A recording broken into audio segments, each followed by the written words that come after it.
Primera de Corintios 13, 4 al 7. El amor es sufrido, es benigno, el amor no tiene envidia, el amor no es jactancioso, no se envanece, no hace nada indebido, no busca lo suyo, no se irrita, no guarda rencor. No se goza de la injusticia, mas se goza de la verdad, todo lo sufre, todo lo cree, todo lo espera, todo lo soporta. El amor nunca deja de ser. Muy bien, Primera de Corintios fue escrito a una iglesia que tenía serios problemas de inmadurez. Capítulo 13, donde Pablo justamente habla con ellos y les dice directamente que eran inmaduros, eran niños en Cristo, no eran capaces de poder digerir las cosas más profundas en la vida espiritual. Pablo debía tratarlos como a niños espirituales. Esa falta de madurez se hacía evidente en las actitudes, en la forma de comportamiento que ellos tenían dentro de la iglesia, pero también en cómo servían y en las relaciones con la gente en el mundo. Todo se veía afectado por la inmadurez de los creyentes. En especial, el apóstol Pablo hace notar que había un problema serio de discernimiento espiritual. Y eso se relaciona justamente con la característica que Pablo menciona en el versículo 6, que es la que nos corresponde ver en esta mañana. En el verso 6 Pablo dice que el amor no se goza de la injusticia, mas se goza de la verdad. Esas características deben ser entendidas a la luz de lo que pasaba en Corintio para encontrar el significado preciso, saber qué es lo que estaba pensando Pablo en aquel momento cuando escribió esto, y de esa forma tener una idea más exacta de cómo eso es aplicado hoy en día. No hay dudas que cuando vamos avanzando en las características de Primera de Corintios 13, nos damos cuenta que el amor está lejos del concepto con el que nosotros nos formamos, en la idea sentimental, romántica y poética del amor, a que tiene que ver más que nada con actitudes, con formas de comportamiento y especialmente con una forma de pensar, que es lo que vemos en las características del versículo 6. Así que vamos a tomar tiempo para ver lo que Pablo estaba queriendo decir ahí. Bueno, hay dos palabras que nosotros tenemos que tener en cuenta en su significado para poder entender la idea de Pablo acá en versículo 6. La primera es injusticia. Esa palabra no tiene que ver en el uso bíblico con algún tema judicial específicamente, o solamente, mejor dicho, con un tema legal, sino que la palabra injusticia o justicia, en el término bíblico, refiere a todo lo que tiene que ver con la piedad, con la santidad, con la práctica de la vida piadosa. Su aplicación abarca muchas cosas de la vida santa. Y la otra palabra que debemos entender es la palabra verdad, porque en este caso no se refiere puntualmente a la palabra de Dios, sino al hecho de ser genuino, de ser transparente, de mostrarse realmente como uno es. Tiene la idea de no ocultar, de no tapar lo que en verdad uno es. Esa es la idea de la palabra verdad, en contraposición con la hipocresía. Por eso cuando vamos a interpretar a qué se refiere la palabra injusticia, como tiene una aplicación sobre muchas prácticas, muchos tipos de pecado, de injusticias, nosotros debemos saber a qué se refiere Pablo, a qué estaba apuntando cuando está hablando ahí de injusticias. Bueno, la palabra verdad que utiliza ahí en contraste nos ayuda a entender que Pablo se refiere específicamente a un tipo de pecado que es la hipocresía. El pecado que Pablo apunta cuando habla acerca de la característica del amor. El amor, Pablo dice, no se goza en la hipocresía, más bien se goza en ser genuino, en ser transparente. El amor no muestra aprobación a la hipocresía, sino que muestra aprobación para con aquello que es transparente y que es genuino. Ahora, Pablo está apuntando, cuando está hablando acá en Corintio, a un tipo de hipocresía muy particular, que está relacionado justo con algo que pasaba dentro de la iglesia en Corintios. Y para eso, para poder entender en qué estaba pensando Pablo, nosotros debemos leer justamente lo que dice en capítulo 5, porque ahí es donde Pablo está donde podemos relacionar lo que se dice en este texto. Dice así capítulo 5, algunos de ustedes seguramente ya lo tienen presente, dice así: de cierto se oye que hay entre vosotros fornicación, y tal fornicación cual ni aun se nombra entre los gentiles, tanto que alguno tiene la mujer de su padre, y vosotros estáis envanecidos. ¿No debieras más bien haberos lamentado para que fuese quitado de en medio de vosotros el que cometió tal acción? Ciertamente yo, como ausente en cuerpo, pero presente en espíritu, ya como presente he juzgado al que tal cosa ha hecho. En el nombre de nuestro Señor Jesucristo, reunidos vosotros y mi espíritu con el poder de nuestro Señor Jesucristo, el tal sea entregado a Satanás para destrucción de la carne, a fin de que el espíritu sea salvo en el día del Señor Jesús. ¿No es buena vuestra jactancia? ¿No sabéis que un poco de levadura leuda toda la masa? Limpiaos pues de la vieja levadura, para que seáis nueva masa, sin levadura como sois. Porque nuestra Pascua, que es Cristo, ya fue sacrificada por nosotros. Así que celebremos la fiesta, no con la vieja levadura, ni con levadura de malicia y de maldad, sino con panes sin levadura, de sinceridad y de verdad. Os he escrito por carta que no os juntéis con los fornicarios, no absolutamente con los fornicarios de este mundo, o con los avaros, o con los ladrones, o con los idólatras, pues en tal caso sería necesario salir del mundo. Mas os escribí que no os juntéis con ninguno que, llamándose hermano, fuere fornicario, avaro, o idólatra, o maldiciente, o borracho, o ladrón. Con el tal ni aun comáis, porque ¿qué razón tendría yo para juzgar a los que están fuera? ¿No juzgáis vosotros a los que están dentro? Porque a los que están fuera Dios juzgará. Quitad pues a ese perverso de entre vosotros. Bueno, Pablo atiende varios asuntos acá en el capítulo 5, deja en claro que había un problema muy serio dentro de la congregación, alguien que profesaba fe en Cristo y que mantenía un pecado muy serio en su vida. Pablo dice que es un pecado de fornicación, cual ni aún se nombra entre los gentiles. Él tenía relaciones matrimoniales con la mujer de su padre y sin embargo era recibido dentro de la congregación como si nada pasase. Acusa a Pablo fuertemente a los líderes de la iglesia, diciéndole que ellos estaban envanecidos y se jactaban. Los líderes se jactaban del tipo de iglesia que ellos estaban liderando, que ellos tenían.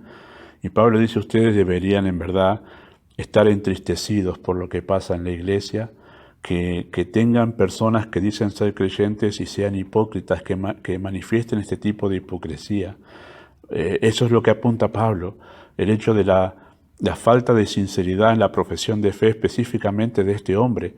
Él decía ser creyente, pero con su vida negaba esa profesión. Eso es una falta de sinceridad, una falta de transparencia. Eso es una hipocresía en la fe, una hipocresía en la fe. Por eso Pablo atiende este asunto y hace un acento justamente sobre el hecho de la sinceridad cuando dice en versículo 8, así que celebremos la fiesta, no con la vieja levadura, ni con la levadura de malicia y de maldad, sino con panes sin levadura, de sinceridad y de verdad.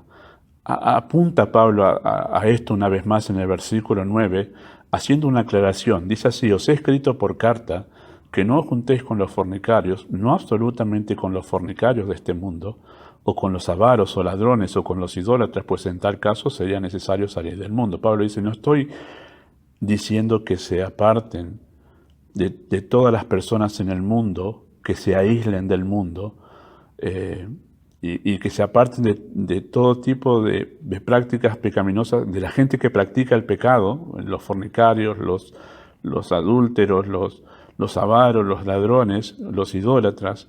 No estoy diciendo eso, Pablo. Nosotros vamos a trabajar y nos tenemos que encontrar en el trabajo con personas que tienen este tipo de práctica, quizás alguna de ellas.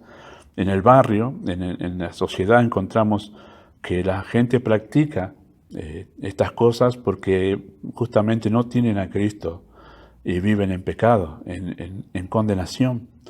Y Pablo nos hace entender que sería ilógico que nosotros no nos relacionemos, no tengamos ningún tipo de relación con las personas, porque de qué manera entonces podríamos llevarlos a Cristo. Así que no es lo que él está diciendo. En versículo 11 aclara cuál es su punto. Dice así: más bien, os escribí que no os juntéis con ninguno que, llamándose hermano, fuere fornicario, avaro, idólatra, maldiciente o borracho o ladrón. Con el tal ni aun comáis.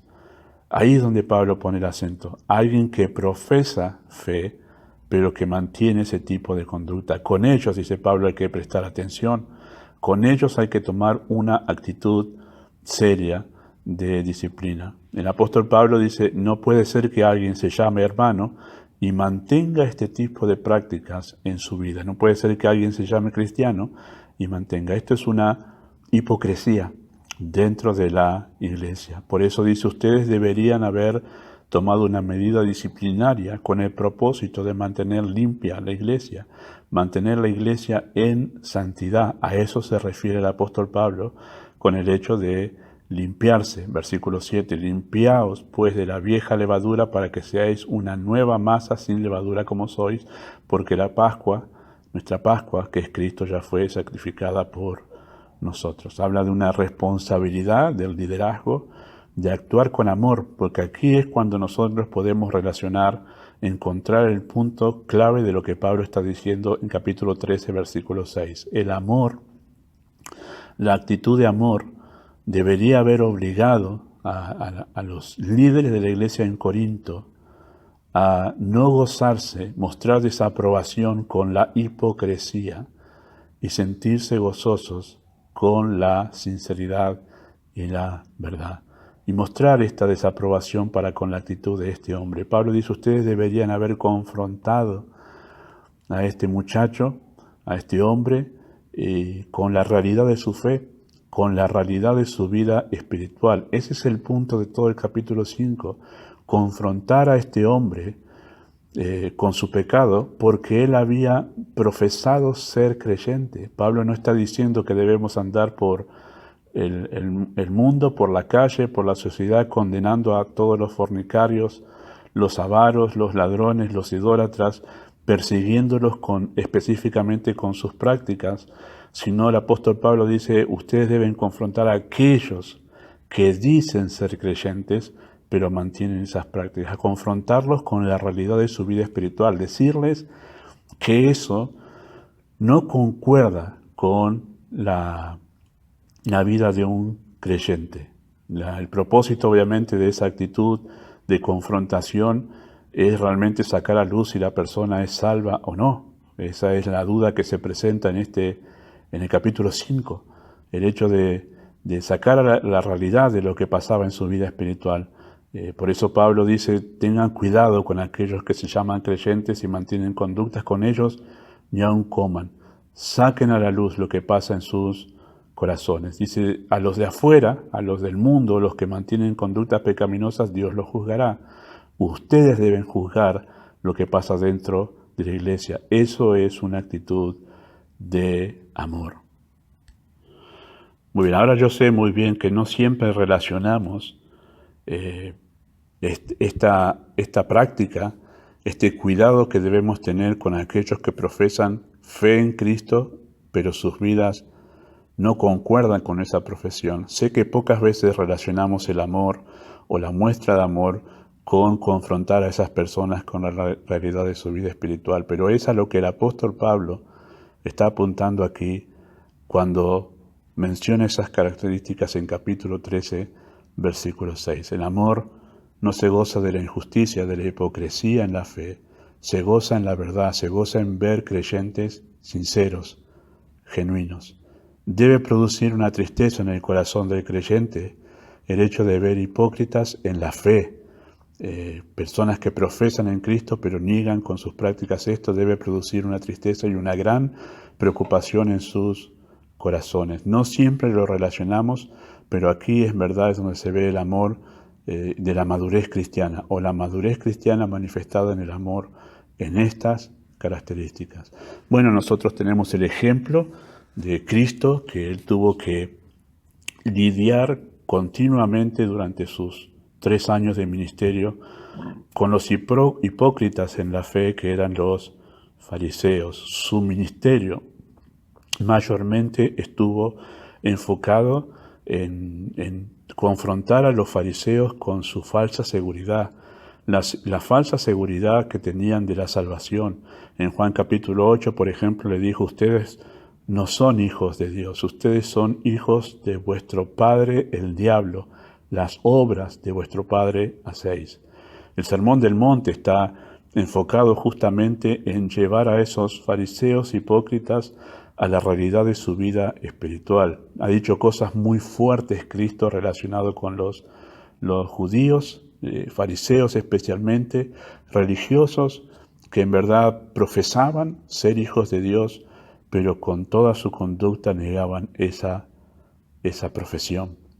Los llamó sepulcros blanqueados. Habló de ellos en el Sermón del Monte diciendo, al finalizar: ¿por qué me llamáis Señor, Señor, y no hacéis lo que yo os mando? Todo el tiempo Cristo confrontando a los religiosos de su tiempo con la realidad de su vida espiritual.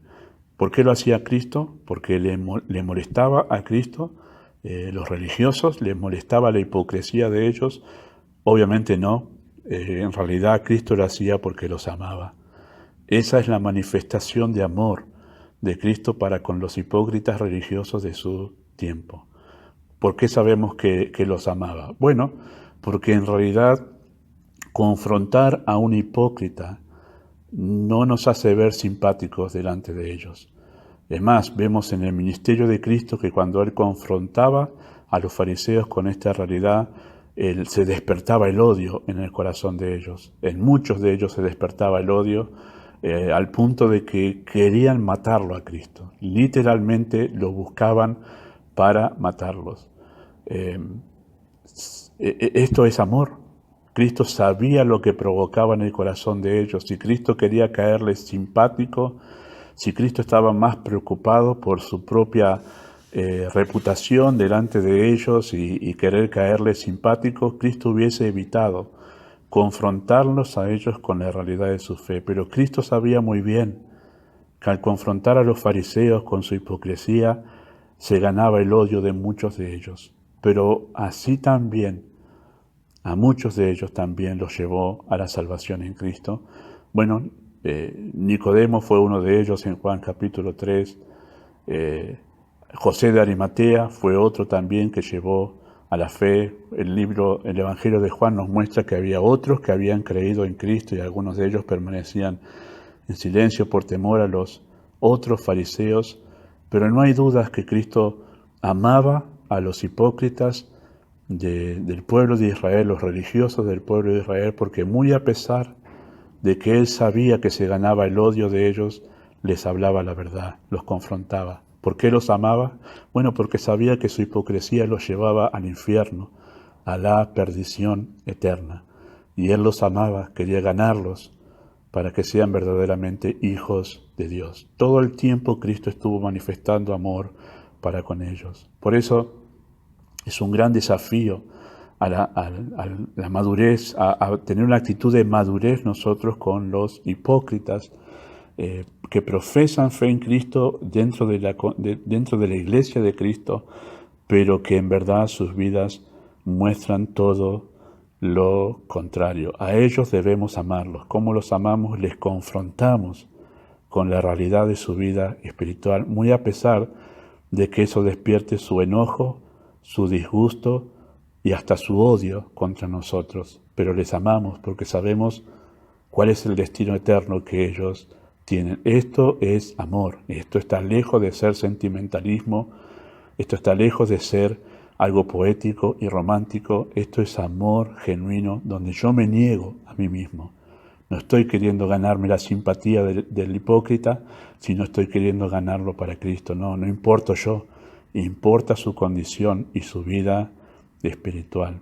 Bueno, nosotros recorremos después las cartas de los apóstoles y nos damos cuenta que continuamente debían estar tratando con los hipócritas, los que aparentaban ser creyentes pero en realidad no lo eran. Las cartas de los apóstoles nos muestran que había también una gran preocupación por ellos al liderar las iglesias, que haya realmente un cuidado por parte del liderazgo en cuanto a mantener la iglesia pura. Esto es un amor para con los hipócritas por su salvación, esto es un amor por la iglesia de Cristo y por su pureza, y esto es un amor para con Dios. Por eso el amor no se goza de la hipocresía, de la injusticia, se goza en la verdad. Hay un texto que es importante que afirma esta verdad una vez más, que es interesante notarlo. Es en 2 de Tesalonicenses, capítulo 2, versículo 7. El texto está hablando acerca del tiempo del fin y de la venida del anticristo. Dice así el texto, dice, porque ya está en acción el misterio de la iniquidad, solo que hay quien al presente lo detiene, hasta que él a su vez se ha quitado de en medio. Pablo dice que el misterio de iniquidad está en acción. Y eso significa, en el tiempo que Pablo escribió eso, dice, ya está el mundo preparándose para la venida del anticristo. Eso es la expresión misterio de iniquidad. Solo hay quien al presente lo detiene. ¿Qué es lo que detiene? La venida del anticristo detiene que se manifieste el anticristo, hay alguien que lo detiene, hasta que él, quien lo detiene, a su vez se ha quitado de en medio. Todos los estudiosos concuerdan que es el Espíritu Santo y la Iglesia, o sea, el Espíritu en la Iglesia detienen la aparición del anticristo. Entonces, cuando sea quitada la Iglesia, el Espíritu, entonces se manifestará aquel inicuo, ese es el anticristo, a quien el Señor matará con el espíritu de su boca y destruirá con el resplandor de su venida. Inicuo, el anticristo, cuyo advenimiento es por obra de Satanás con prodigios, poder y señales y prodigios mentirosos. Así que cuando el anticristo se manifieste, hará señales y prodigios con gran poder. Se presentará en el mundo no como un ser perverso y malvado, sino como un Salvador. Es más, el pueblo de Israel lo recibirá en verdad como el Mesías. Ocupará el lugar de Cristo en el mundo. Pensarán que Cristo ha llegado a este mundo. Y por eso dice versículo 10 de 2 de Tesalonicenses 2. Así, y con todo engaño de iniquidad. Ahí está la palabra que Pablo utiliza en 1 Corintios 13:6. Esa palabra iniquidad es la misma palabra injusticia que Pablo utiliza. Ya dice engaño de iniquidad para los que se pierden. Es un tipo de engaño que aparenta ser algo piadoso y bueno, pero en realidad, en el fondo, es algo perverso y malvado. Así se presentará el anticristo, mostrándose como bueno, como un ángel de luz, pero en realidad es todo lo contrario. Así se va a presentar y es un engaño para los que se pierden. Dice así el apóstol Pablo ahí, por cuanto no recibieron, ellos van a ser engañados por cuanto no recibieron el amor de la verdad para ser salvos. Por eso Dios les envía un poder engañoso para que crean la mentira. El hecho de que ellos caigan en ese engaño es justamente un juicio de Dios por cuanto no recibieron el amor de la verdad para ser salvos. Dice así versículo 12, y ahí es donde quiero hacer el acento. Dice, a fin de que sean condenados todos los que no creyeron a la verdad, sino que se complacieron en la injusticia.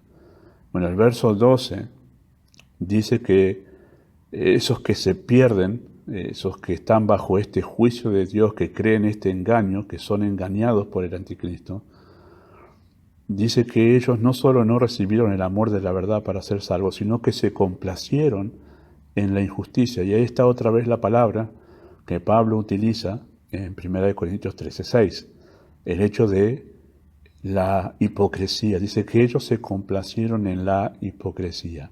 ¿De quién está hablando? ¿A quién se refiere? Bueno, se está refiriendo a un grupo muy puntual, y es a aquellos que aparentaban ser creyentes, pero en realidad no lo eran. En nuestros tiempos, esa gran masa de personas que profesan fe en Cristo, pero no lo son en realidad, cuando venga el anticristo a este mundo, ellos van a caer en el engaño de pensar que en verdad vino Cristo a este mundo. Ellos van a mirar los prodigios y las señales que hará el anticristo, se dejarán llevar por sus milagros y las señales que hará y pensarán que realmente es algo de Dios. Interesante, ¿no? Lo que dice el texto aquí. Ellos se complacieron en la injusticia y rechazaron el amor de la verdad, rechazaron el evangelio verdadero para ser salvados. Bueno, una vez más se acentúa aquí el gran peligro que están las personas que se complacen en decir que son creyentes, pero en realidad mantienen una vida que niega esa realidad. Están en gran peligro. La Biblia nos enseña a amarlos, la Biblia nos enseña a mostrar amor para con ellos, y la manifestación de amor para con ellos es confrontarlos con la realidad de su vida espiritual. Ustedes saben, querida iglesia, que mi mayor preocupación en estos tiempos cortos que llevo como pastor, es la gran masa de personas en el círculo evangélico que profesan ser creyentes y no lo son. Muchos de ellos fueron engañados en décadas pasadas con la famosa oración para salvación, sin comprender el Evangelio, sin entender que debe haber un arrepentimiento genuino y que debe haber un abandono de la vida en pecado, y que debe haber un entregarse absoluto en devoción a Cristo. La gran masa de personas que profesan fe porque alguna vez oraron, pero no les atrae la Escritura, no les atrae la vida de oración, no hablan nada de Cristo en sus vidas, no hay nada de vida espiritual, pero ellos están confiados en que son salvos porque oraron. Esa es la gran preocupación con esta masa de religiosos que en verdad van camino a la perdición. Debemos amarlos a ellos, no nos molestan, nos preocupan, y les amamos y los confrontamos todo el tiempo para ver si el Señor les concede el don del arrepentimiento para que sean salvos y vengan a Cristo. Muy bien, sé muy bien que no siempre relacionamos este versículo con todo lo que acabamos de explicar, pero es a lo que el apóstol Pablo estaba apuntando cuando dijo que el amor no se goza de la injusticia, más se goza de la verdad.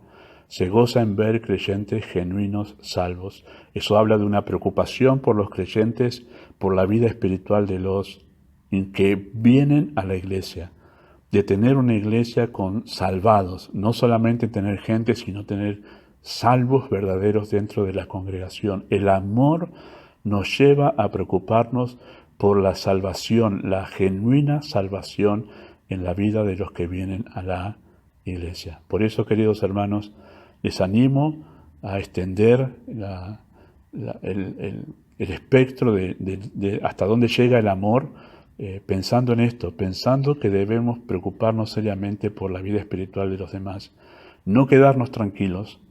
El amor no se queda tranquilo solamente con que alguien dijo que alguna vez oró, que es salvo, que cree, sino el amor busca, en verdad, ver evidencias contundentes, bíblicas, de una vida genuinamente entregada al Señor. Y se preocupa, confronta continuamente a esas personas para atraerlas a la fe, muy a pesar de que muchas veces se ganará el odio, el desprecio, la desaprobación, el descontento, y no tendrá la simpatía de esas personas. Pero eso es amor. No pensamos en nosotros, sino en el otro.